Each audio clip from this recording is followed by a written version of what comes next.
10월 첫 주 우리에게 주신 주일 오전의 말씀은 에스겔서 33장 1절에서 11절의 말씀으로 성도여 파수꾼의 나팔 소리를 들려주십시오 라는 주제의 말씀으로 함께 말씀의 은혜 받기를 원합니다. 어린아이들의 동화 중에 잘 알려진 것으로 예를 들어 본다면 이솝 우화가 있습니다. 그 구조는 유대인의 탈무드와 아주 비슷해서 비슷한 교훈과 또한 이야기의 전개 과정을 보여줍니다. 그 동화 중에 하나 양치기 소년의 이야기를 잠시 해보려고 합니다. 양지바른 언덕에서 목동이 양을 치고 있었습니다. 마을 사람의 소유의 양을 치는 일이라 처음 이 일을 맡았을 때는 사명감도 있었고 또 즐겁게 목동의 일을 감당했습니다. 그런데 하루 또 하루 별로 특별한 일도 없고 사건도 없어서 무료해지기 시작합니다. 마치 자신의 삶이 다람쥐 쳇바퀴 돌던 일상이 지루해지기 시작한 것입니다. 그러다가 이 목동에게 장난기가 동했습니다. 만약에 늑대가 나타났다라고 외치면 마을 사람들이 달려올까 하는 호기심도 발동했고 정말 재미있을 것 같은 그런 상상이 되었습니다. 이렇게 기회를 노리던 어느 날 이 일을 실행에 옮기려고 합니다. 동네 사람들이 열심히 자신의 일을 하고 있는데 언덕에서부터 자신의 양을 돌보던 목동에 다급한 목소리가 들려옵니다. 늑대가 나타났다. 늑대가 나타났어요. 여러분의 양을 공격하려고 합니다. 그러자 마을 사람들은 이 소리를 듣고 손에 들고 있던 농기구와 몽둥이를 들고서 자신의 양들을 지키기 위해서 그 언덕을 힘차게 헐레벌떡 뛰어 올라왔습니다. 그러면 외칩니다. 늑대가 어디 있느냐? 우리 양은 괜찮은 거냐? 목동이 웃음을 꾹 참고 애둘러댑니다. 여러분이 달려오는 소리와 외치는 함성을 듣고 늑대가 놀라서 도망갔습니다. 마을 사람들은 그제서야 다행이다, 수고한다, 고생해라는 칭찬과 격려를 남기고 자신의 일터로 돌아갑니다. 목동은 너무 재밌습니다. 무료함이 싹 다 사라지고 웃음이 터져 나옵니다. 그 일을 계속 생각할 때마다 웃음이 피식피식 흘러나오서 너무너무 좋습니다. 그리고 몇 번 더 비슷하게 마을 사람들을 속입니다. 허탕이 계속되어지자 목동이 장난치고 거짓말하고 있다는 것을 눈치챈 마을 사람들은 이제 늑대가 나타났다라는 이 목동의 외침에 전혀 반응하지 않습니다. 그런데 일주일 정도 후에 목동의 말이 씨가 되고 말았습니다. 호시탐탐 양을 노리던 늑대가 습격해 온 것입니다. 그때 정말 다급한 목소리로 늑대가 나타났어요. 늑대가 나타났어요라고 외쳤지만 마을 사람은 단 한 사람도 달려오지 않고 결국 많은 양이 목숨을 잃고 말았습니다. 목동은 양을 지키는 책임을 진 사람으로 맹수나 늑대의 출현을 정확하게 알려야 하는 알림의 기능을 담당해야 하는데 그것을 말로 담당해야 하는데 그 알림의 기능이 반복된 거짓말로 인해서 마비되어 버린 것입니다. 여러분 지금 시대의 유심을 살펴보십시오. 얼마나 많은 유언비어가 있습니까? 유튜브를 하는 사람들은 사람들의 관심을 끌기 위해서 자극적이고 선정적이고 관심을 끌만한 진리하고는 사실하고는 전혀 상관이 없는 그림과 글꼴을 배치해서 사람들을 현혹하고 있습니다. 정말 말이 신뢰를 잃어가는 세상이 되어간다라고 할 수 있습니다. 정치인들의 말은 더 가관이지 않습니까? 아무리 국민에게 유익을 주는 좋은 법안을 제시해도 이제는 국민들이 아예 믿으려고 하지 않습니다. 표 얻으려고 생쇼를 하니 그럽니다. 그들의 말이 기능을 잃어버린 것입니다. 대신에 카더라는 거짓된 통신만 남아 있습니다. 자신의 말이 진실과 다른 것이 들통이 나도 아니면 말고 그럽니다. 양치기 목동의 말이 가진 알림 기능이 상실된 것처럼 지금 시대의 말이 알림의 기능을 상실해버려서 사람들이 점점 말에 무감각해지고 있다 할 수 있겠습니다. 이런 시대를 살아가는 우리에게 에스겔의 말씀은 파수꾼이라고 믿음의 사람을 지칭하고 있습니다. 이 시대를 살아가는 파수꾼으로서의 성도는 어떤 가치관을 갖고 살아야 하는지, 또 어떤 삶을 살아가기를 하나님께서 기대하시고 그렇게 살아야 하는 이유가 무엇인지를 우리는 주신 말씀을 통해서 교훈과 도전, 큰 은혜 받는 복된 시간이 되기를 축복합니다. 이 시대의 말에 대한 평가를 이렇게 말할 수 있겠습니다. 믿을 사람이 하나도 없다. 여러분은 여기에 해당되지 않기를 축복합니다. 왜냐하면 성도는 코람데오의 신앙을 고백하며 살아가는 사람이기 때문입니다. 살아계신 하나님께서 믿음을 고백한 성도와 함께 동행하심을 믿는다는 고백이 코람데오이며, 또한 동행하시는 하나님 앞에서 부끄러움이 없는 삶, 진실하고 신실한 삶을 살겠다는 고백이 코람데오이기 때문입니다. 그런데 문제는 한국교회와 한국교회의 성도가 믿지 않는 사람에게 뿐만 아니라 성도가 목회자를 신뢰하지 못하고 목회자가 목회자를 신뢰하지 못하고 성도가 성도를 신뢰하지 못합니다. 한마디로 서로를 못 믿는 시대를 우리는 살아가고 있습니다. 어느 교회에 새로운 가족이 이사를 왔다며 교회를 찾아오면 환영하기보다는 혹시 저들이 신천지 아닐까? 이단은 아닐까? 사이비는 아닐까? 그런 사람들이 위장에 오는 것은 아닐까? 위장에서 등록하려는 아닌가 하고 의심하고 고민해야 하는 시대를 우리는 살아갑니다. 사람 사이에 신뢰가 거의 바닥이 나버린 시대. 그런데 성도도 신뢰할 수 없는 사람으로 분류한다면, 그렇게 분류가 된다면 우리는 회개하고 그 길에서 돌이켜야만 합니다. 왜입니까? 오늘 말씀에서 에스겔을 이스라엘의 파수꾼으로 부르신 하나님께서 우리 또한 이 시대의 파수꾼으로 부르셨기 때문입니다. 오늘의 말씀에 따르면 하나님은 파수꾼에게 막중한 책임을 맡기셨고, 또한 그에 따르는 책임에 대한 반드시 책임을 묻는다라고 말씀하십니다. 어떤 책임을 묻는다고 말씀합니까? 하나님이 경고하지 않는 그 침묵, 위기의 상황에 경고하지 않는 침묵에 관해서 책임을 물으신다라고 말씀합니다. 우리 본문의 말씀이지만 1절에서 6절의 말씀을 다시 한 번 더 읽어보겠습니다. 다 같이. 여호와의 말씀이 내게 임하여 이르시되, 인자야 너는 내 민족에게 말하여 이르라. 가령 내가 칼을 한 땅에 임하게 한다 하자. 그 땅 백성이 자기들 가운데의 하나를 택하여 파수꾼을 삼은 그 사람이 그 땅에 칼이 임함을 보고 나팔을 불어 백성에게 경고하되, 그들이 나팔 소리를 듣고도 정신 차리지 아니하므로 그 임하는 칼에 제거함을 당하면 그 피가 자기의 머리로 돌아갈 것이라. 그가 경고를 받았던들 자기 생명을 보존하였을 것이나 나팔 소리를 듣고도 경고를 받지 아니하였으니 그 피가 자기에게로 돌아가리라.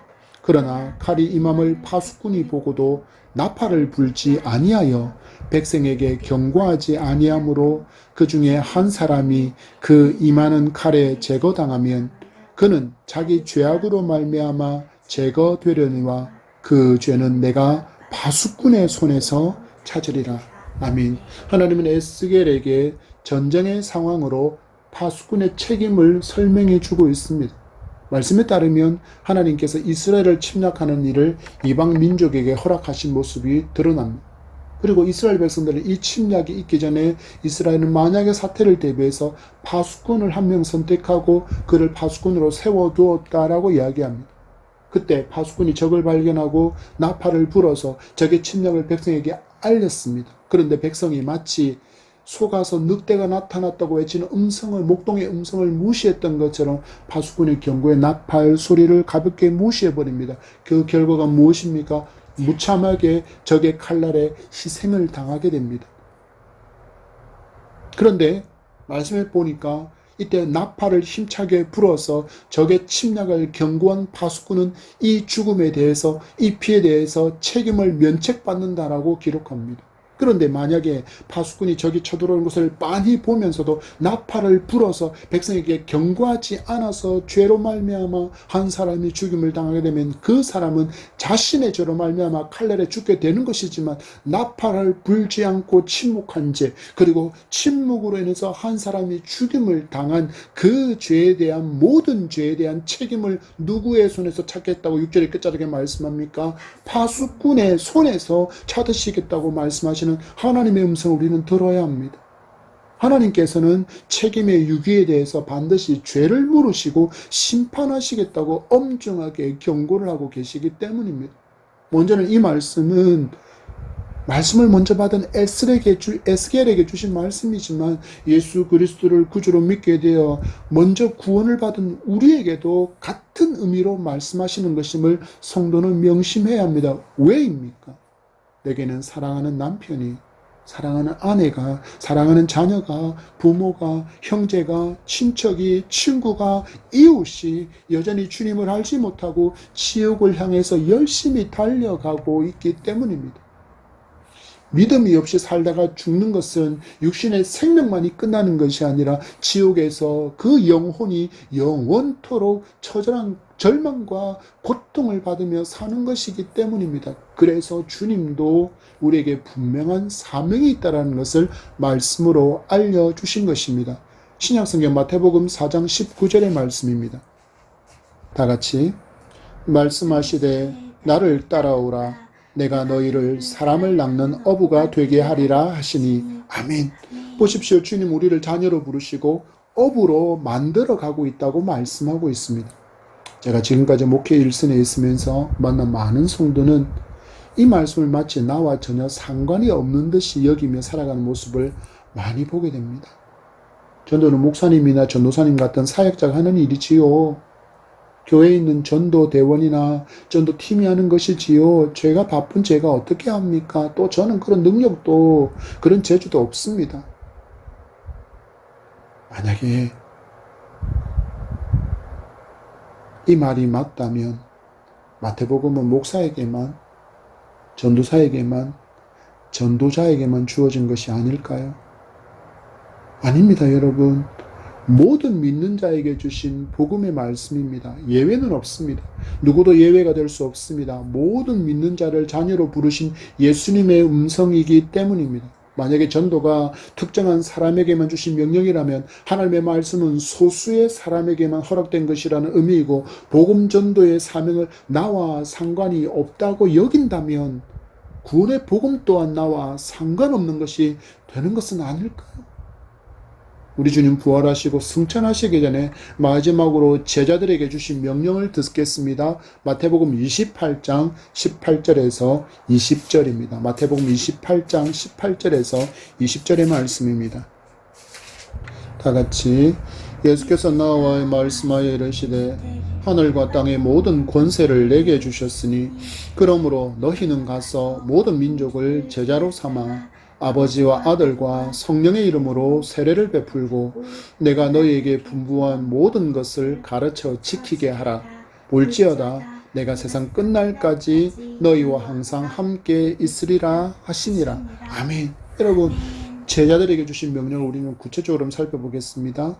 하나님께서 예수님께 주신 하늘과 땅의 모든 권세로 명령한다라고 말씀하고 있습니다. 온 우주의 주인, 나를 창조하신 창조주의 명령이라는 것입니다. 그래서 예외는 없습니다. 믿음으로 하나님의 자녀가 된 모든 성도가 이 말씀에서 벗어날 수 없습니다. 벗어난 사람이라면 예수님을 믿지 않는 사람밖에 없습니다. 이어지는 명령을 보십시오. 너희는 가서라고 말하고 있습니다. 가야 합니다. 그런 점에서 보내는 선교는 성경적이지 않습니다. 내가 가야 합니다. 먼 곳에 나가서 전하지 못한다면 가까운 나의 가족, 연인, 친척, 이웃, 친구에게 복음을 전하기 위해서 우리는 달려가야 합니다. 그리고 전해야 합니다. 유튜브 채널에서 이런 흐뭇한 광경을 보게 되었습니다. 차량 접촉 사고의 블랙박스 영상이었습니다. 운전이 미숙한 새댁이 고열로 토하는 아기를 응급실로 데려가기 위해서 달에 가던 중에 급하게 차선을 변경하다가 접촉 사고를 냈습니다. 그러니까 보통 이런 상황을 드라마나 영화에서 보면 어떤 상황이 펼쳐질지 우리는 이미 짐작할 수 있습니다. 그렇죠? 보통은 뒷목을 잡고 엄청나게 큰 충격을 받은 듯이 비틀거리기나 신음을 내며 차에서 내려 큰 소리치고 육두문자로 기선제압을 합니다.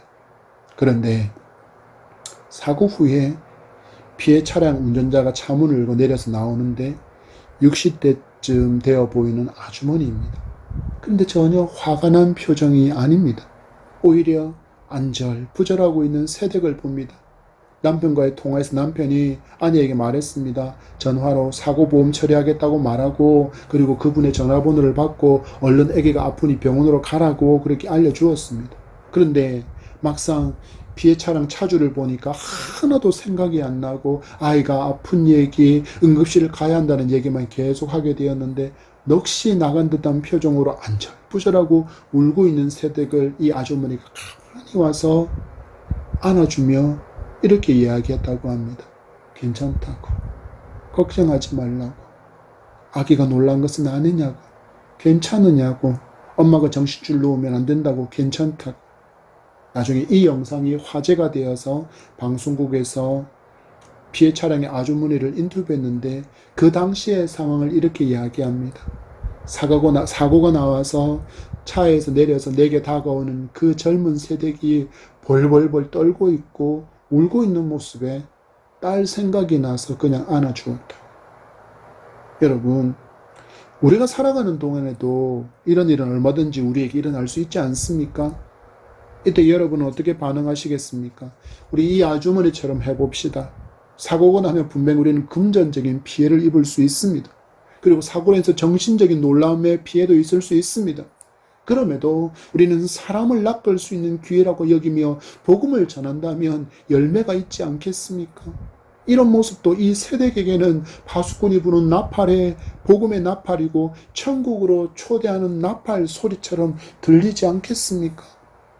주님은 가서 제자를 삼고 세례를 베풀고 분부한 모든 것을 가르쳐 지키라고 말씀하셨지만 순서상으로 보면 이거는 나중의 일입니다. 왜냐하면 당장 예수를 믿고 예수의 제자처럼 살아가는 사람은 없기 때문입니다. 긴 시간의 훈련의 과정이 필요한 여정입니다. 성도는 지금 파수꾼의 나팔을 불어서 그들이 복음을 들을 수 있도록 해 주어야 합니다. 그들이 나의 침묵으로 인해서 복음을 듣지 못한 채 지옥에 간다면 그 피값을 파수꾼에게 찾으셨다고 말씀하시는 하나님은 그 피값을 내게서 찾으시겠다는 엄중한 경고의 말씀을 지금 우리에게 하고 계심을 기억하시기 바랍니다.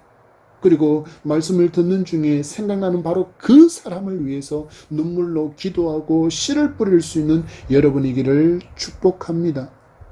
우리에게 파수꾼으로 나팔을 불어야 할 그 나팔 소리의 내용을 하나님께서 이어지는 말씀을 통해서 우리에게 알려주십니다. 본문 7절에서 9절의 말씀입니다. 에스겔서 33장 7절에서 9절입니다. 다 같이 인자야 내가 너를 이스라엘 족속의 파수꾼으로 삼음이 이와 같으니라.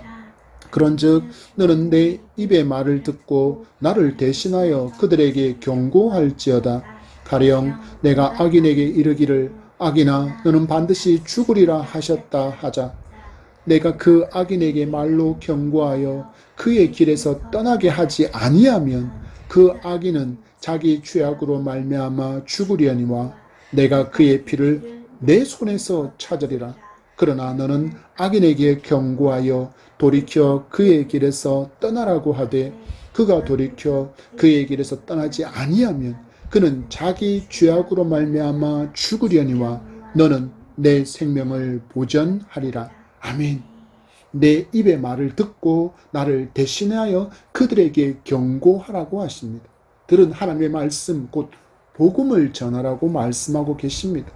복음은 단순합니다. 내가 죄인이기에 죽을 수밖에 없는 존재임을 알려주는 것입니다. 그리고 하나님은 죄인인 나를 살리기 위해서 당신의 아들 예수 그리스도를 날 대신해서 십자가에서 죽게 하심으로 나의 모든 죄가 용서받았다는 사실을 알려주는 것입니다.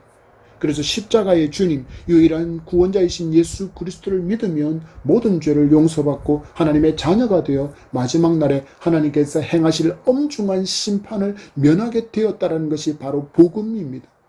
성도는 이 복음을 외치는 파수꾼이어야 합니다. 그런데 내가 만약에 침묵해서 내가 만난 사람이, 내가 아는 사람이 복음을 듣지 못하고 죽는다면 그 피를 에스겔의 파수꾼인 에스겔에서 손에서 찾으신 것처럼 우리의 손에서, 바로 나의 손에서 그 피값을 묻겠다라고 말씀하십니다. 왜 하나님은 우리에게 파수꾼의 사명을 요구하실까요? 이유는 단 하나입니다. 하나님은 사랑이시기 때문입니다. 본문 11절의 말씀입니다. 다 같이 너는 그들에게 말하라. 주 여호와의 말씀이니라. 나의 삶을 두고 맹세하노니 나는 악인이 죽는 것을 기뻐하지 아니하고 악인이 그의 길에서 돌이켜 떠나 사는 것을 기뻐하노라. 이스라엘 족속아 돌이키고 돌이키라. 너희 악한 길에서 떠나라. 어찌 죽고자 하느냐 하셨다 하라. 아멘. 나는 악인이 죽는 것을 기뻐하는 하나님이 아니다라고 말씀합니다. 악인이, 성도가 힘차게 부는 복음의 나팔을 듣고 악한 길에서 떠나 사는 것을 기뻐하시는 하나님, 바로 사랑의 하나님이시기에 성도는 파수꾼으로 부름을 받았다라는 것입니다. 그래서 성도는 복음의 파수꾼의 사명을 잘 감당하기 위해서 주님의 음성을 반드시 기억하고 또한 실천하며 살아야 합니다. 신약성경은 누가복음 10장 27절입니다. 누가복음 10장 27절의 말씀입니다. 다같이 대답하여 이르되 내 마음을 다하며 목숨을 다하며 힘을 다하며 뜻을 다하여 주 너의 하나님을 사랑하고 또한 내 이웃을 내 자신같이 사랑하라 하였나이다. 아멘. 바로 하나님을 사랑하는 것이고 이웃을 사랑하는 것이 바로 무엇이라고요? 주님께서 말씀하시는 파수꾼의 마음가짐입니다. 바로 사랑이 복음의 원천이기 때문입니다. 한 말씀을 더 찾아보겠습니다. 우리가 잘 아는 요한복음 3장 16절의 말씀입니다. 다 같이 하나님이 세상을 이처럼 사랑하사 독생자를 주셨으니 이는 그를 믿는 자마다 멸망하지 않고 영생을 얻게 하려 하심이라. 아멘. 예수님께서 나를 위해서 죽으신 이유도 하나님의 사랑 때문이었습니다. 하나님을 사랑하고 이웃을 사랑해야 성도는 복음을 복음으로 전할 수 있다는 것입니다. 복음의 파수꾼의 사명을 감당할 수 있는, 힘차게 감당할 수 있는 성도는 먼저 하나님을 뜨겁게 사랑해야 하고, 그리고 사람을 뜨겁게 사랑할 줄 아는 사람이어야 됨을 믿으시기 바랍니다. 그렇다면 과연 이 복음을 외치는 파수꾼은 어떤 삶을 살아야 할까요? 오늘 주신 말씀을 바탕으로 보면 사랑을 가득히 담은 채 성도는 진실해야 합니다. 말이 가진 그 알림의 기능을 가능케 하는 것이 진실함에 있기 때문입니다. 양치기 목동이 자신의 무료함을 해소하기 위해서 했던 거짓은 결국 자신에게도, 그리고 양들에게도, 그리고 양들의 주인에게도 큰 피해를 가져왔습니다. 성도가 진실하지 않으면 결국 이 삶은 하나님의 영광을 가릴 수밖에 없습니다. 우리 시대를 보십시오. 한국 국민이 한국 교회를 신뢰합니까? 한국 성도를 신뢰합니까? 아니요. 예수 안 믿는 사람들은 예수 믿는 한국 교회와 한국 교회 성도들을 신뢰하지 않습니다. 아니, 신뢰할 수 없다고 말합니다. 더 거짓말 잘한다고, 더 잘 속인다고, 더 욕심 부린다고, 더 이기적이라고, 더 까탈스럽다고 그렇게 말합니다. 어찌 해야 합니까? 진실한 성도가 되어야 합니다. 진실하게 살지 못했음을 회개하고 이제는 빛이 원래 색을 드러나게 하는 역할을 감당하는 것처럼, 소금이 짠맛을 내는 것처럼 우리는 진실을 회복해야 합니다. 이를 위해서 성도는 말에 책임을 지는 존재가 되어야 합니다. 저 사람의 말은 믿을 만하다. 저 사람 신뢰할 만해라고 평가를 성도는 받아야 한다는 것입니다. 코람데오. 하나님과 사람에게 칭찬받는 그런 신뢰의 주인공, 말에 책임을 지는 성도가 되기를 축복합니다. 그래야만 신뢰를 주는 존재가 될 수 있기 때문입니다. 그래야 천국과 지옥을 전할 때 가봐야 알지라고 반문하지 않습니다. 평소 저 사람의 말을 봤을 때, 평소 저 사람의 삶을 봤을 때 저 사람이 말하는 것은 다 진실했어. 그런데 자기가 믿는 하나님을 말하면서 거짓을 말할까? 천국과 지옥이 정말 있기는 한가 보다라고 말에 신뢰를 질 수 있는 그런 우리가 되기를 축복합니다. 그래야 복음에 힘이 실리기 때문입니다.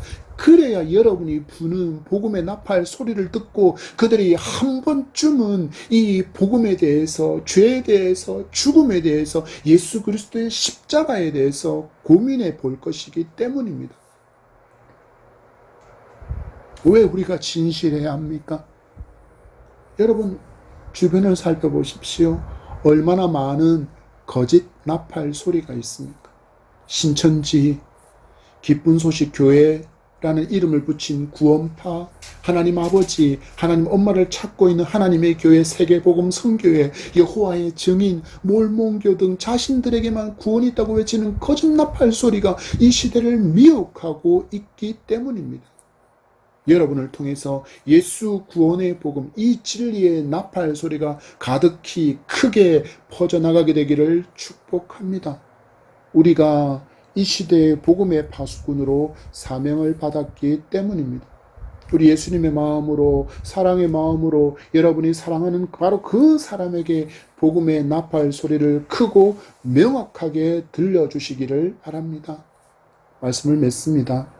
하나님은 에스겔에게 이스라엘의 파수꾼의 사명을 감당하라고 말씀하시며 침묵할 때 그 피의 값을 에스겔에게 찾겠다 말씀하십니다. 이 목소리는 사람을 낚는 업으로 부름을 받은 성도인 우리 모두에게 동일하게 지금 여기에서 말씀하시는 하나님의 음성으로 듣기를 바랍니다. 그리고 우리에게 들려진 이 말씀, 그 복음을 그대로 또렷하게 확실하게 들리도록 나팔을 크게 부는 우리가 되어 영혼 구원의 사명을 즐거이 감당해 하나님의 나라를 확장케 하는데 뜨겁게 사용되어지는 우리 되기를 축복합니다. 세상에서 모든 것을 잃어버려서 눈물 나는 인생을 살아도 믿음이 있으면 복된 인생입니다. 세상에서 멸시천대를 받으며 살아간다 할지라도 믿음이 있으면 복된 인생입니다. 세상에서 병을 안고 가난을 안고 장애를 안고 살아간다 할지라도 믿음이 있으면 복된 인생입니다. 이 땅의 순례 여행을 잘 마치고 우리가 이르게 될 하나님의 나라를 계시록은 이렇게 우리에게 알려줍니다. 계시록 21장 1절에서 4절의 말씀을 찾아 다 같이 읽도록 하겠습니다.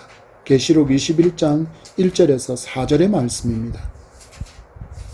다 같이 또 내가 새 하늘과 새 땅을 보니 처음 하늘과 처음 땅이 없어졌고 바다도 다시 있지 않더라. 또 내가 보매 거룩한 성 새 예루살렘이 하나님께로부터 하늘에서 내려오니 그 준비한 것이 신부가 남편을 위하여 단장한 것 같더라. 내가 들으니 보좌에서 큰 음성이 나서 이르되 보라 하나님의 장막이 사람들과 함께 있음에 하나님이 그들과 함께 계시리니 그들은 하나님의 백성이 되고 하나님은 친히 그들과 함께 계셔서 모든 눈물을 그 눈에서 닦아주시니 다시는 사망이 없고 애통하는 것이나 곡하는 것이나 아픈 것이 다시 있지 아니하리니 처음 것들이 다 지나갔음이러라. 아멘. 나를 목숨으로 사랑해 주신 하나님이 계시고 십자가로 나를 살리신 예수님이 계시고 나의 보혜사가 되어 주셔서 늘 동행하시는 성령께서 계시는 그 나라, 말씀에 따르면 눈물도 사망도 애통도 곡하는 것도 아픈 것도 없는 그 영생 복락의 도성이 우리를 위해서 준비되었기 때문입니다. 이 나라에 지금은 복음 밖에 있는 내 사랑하는 부모가, 형제가, 친척이, 친구가, 이웃이, 남편이, 아내가, 자녀가 함께 갈 수 있도록 오늘 복음의 나팔을 힘차게 풀어 주십시오. 주신 이 10월 첫째 주간 한 주간의 삶이 복음 전파의 귀한 여정이 되어서 때를 얻든지 못 얻든지 힘차게 복음 전파의 파수꾼의 나팔 소리로 크고 명확하게 복음을 외치고 들려주는 그 여정이 되기를 축복합니다.